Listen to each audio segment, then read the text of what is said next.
Šta su Steva i Keva pričali juče? To je teorija obrnutog malera. Poenta cele priče je sledeća. Kome duzmu prah? Da! Prvo ovo, pa onda ono. Ljubim ga u akcenat. Rekao sam ti lepo. Sve se naježila. Sa Stevom i Kevom. Ja sad imam jednu priču jako zanimljivu. Pustim ja poruku Đoletu Đoganiju. Kažem, hoćeš da se uključiš kod Steve i Keve? Zato što moramo nešto ti pustimo, mnogo je važno. Bile su mi košarkašice, naše mile, zlatne, najzlatnije. Jel postoji taj izraz najzlatnije? I ne samo što su bile, nego su jako talentovane, ne samo za sport. Ajde ti ne prepričavam, rekao Đole ga zovemo. Najavila si, pa ajde ako je tu. Ajde. Halo. Halo Đole, dobar dan, Vesna, Radio S. Vesna, gde si? Trebaš mi ti, moram nešto da ti pustim. Pa ako možeš da čuješ, pa da malo komentarišemo. Pored mene i moj kolega Steva. Mi radimo sportski deo mog popodneva i ovo ima veze sa našim zlatnim košarkašicama. Jel pratiš ti našu žensku reprezentaciju? Ja pratim koliko stižem, pošto ti znaš da mi za vikend idemo, radimo, imamo koncerte, nastupe na Napulju tamo. Da. I tako to i ono što stignemo da pogledamo ili da dobijemo neku vest preko ovih društvenih mreža. Da, društvenih mreža, pošto Vesna je više u tome i eto, nešto znamo.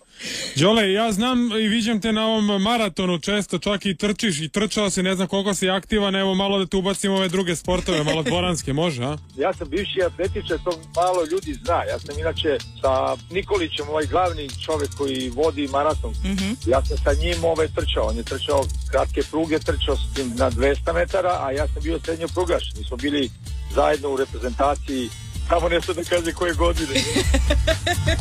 Đole, onda ja moram ovako najavu da uradim. Sada ćeš čuti šta tvoje koleginice iz reprezentacije košarkaške pevaju svaki put kada pobede. One su bile naše gošće u petak pred ovu utakmicu sa Nemačkom. Ovo su ekskluzivno za nas otpevale Jelena Milovanović, Nevena Jovanović i Sara Krnjić. Jel možeš da čuješ? Ajde, molim. Ajde, slušaj.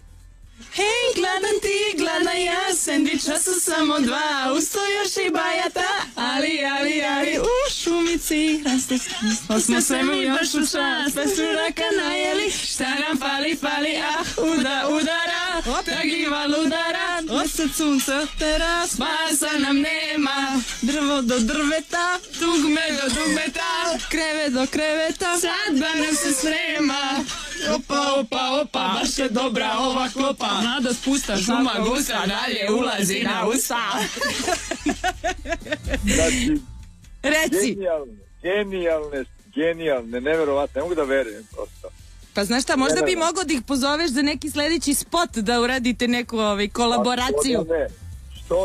Što da ne, bilo bi mi jako drago da mislim, zlatne košarkašice, ja sam toga. I da nisu zlatne, one su zlatne jer pevaju moju pesmu. Znači neće da im naplatiš, što je u prevodu? Ja sam vam posao da naplatim. Mislim, stvarno sam se iznenadio i jako mi prija. Ja uvijek sam bio čak i ljubomoran na ovoga što peva jači smo od sudbine, Mitar Mirić. Mitar Mirić, uvijek sam kad ga srećemo, brate, pa kako tako, ja sportista, volim fudbal, atletiku, košarku, sve, ti nemaš veze sa tim i kao svi pevaju tvoju pesmu, znaš, to sam mu stalno govorio. Ništa, Đole, sledeći put kad dođu sa zlatom, možda zamisliš da su na balkonu i sad peva cijela Srbija udara, takljiva ludara, pa nije daleko od istine. Pa sad mogu sve da zamislim. Hvala puno Đoletu Đoganiju. Đole, hvala. Ništa, šta sad, čekamo duet, jel da? Da, čekamo duet i navijemo sutra, naše devojke igraju u Luksemburgu, tako da čule su te dok si bila ovde u Pioniru, mahale ti sa terena, ne sumnjam da ćete čuti i u Luksemburgu. Ako mahnu ka TV ekranu, znaću tebi maš. Dogovorili smo se, devojke. I Kevi i Stevi. Sa Stevom i Kevom.